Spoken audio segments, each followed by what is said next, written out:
crucial game against ECM Leo Wabi. Sa game na ito, ako po ay black.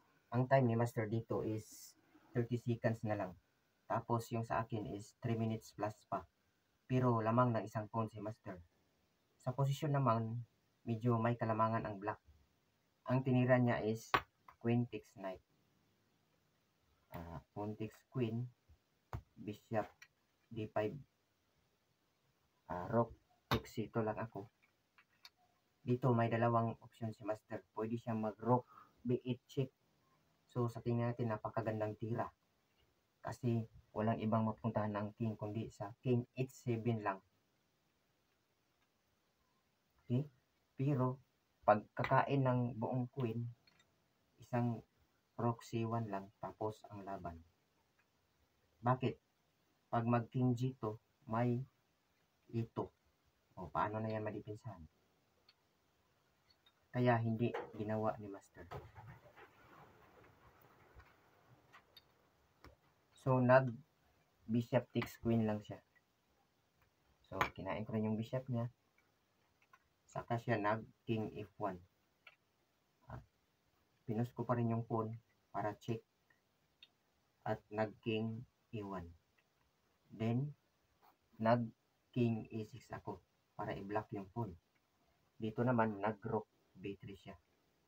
Pagka rook b3, nag g5 ako para hindi siya maka h4.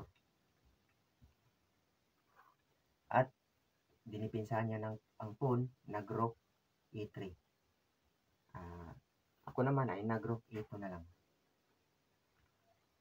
So sa dito parang namali si Master eh. Kinain niya yung pawn ko dito sa ito. So bad move.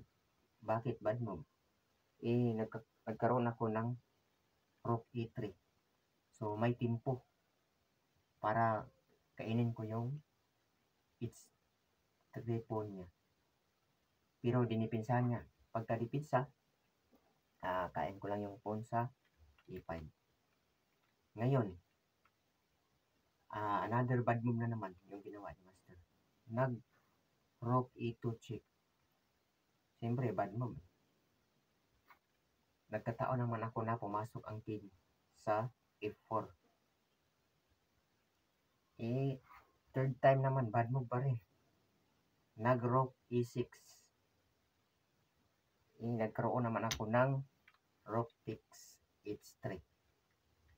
Parang hopeless na si Master dito.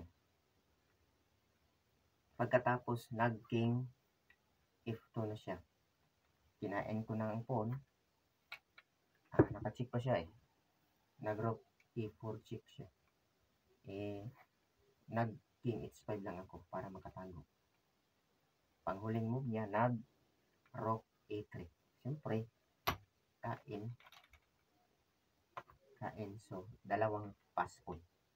Dito, nag-resign na si Master. So, may isang game pa rin ako na crucial din.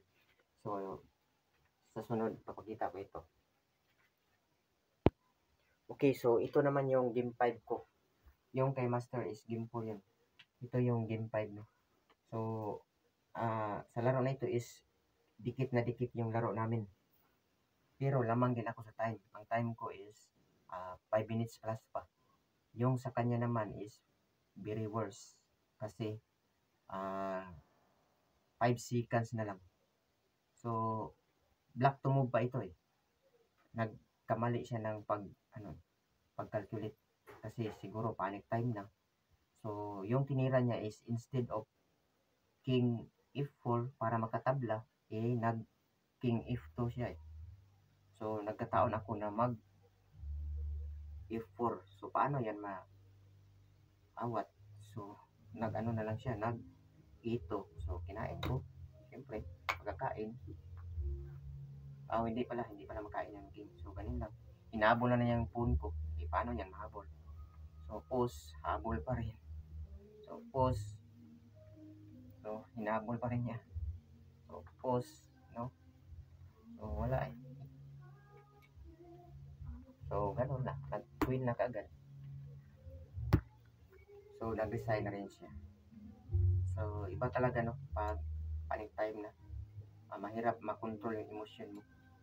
Kasi dalawa yung iniisip mo eh. Yung time mo at saka yung peace move mo. Kung saan mo ilalagay yung visa.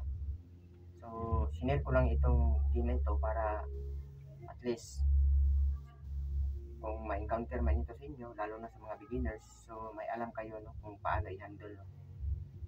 So, hanggang dito lang ang analysis. So, maraming salamat.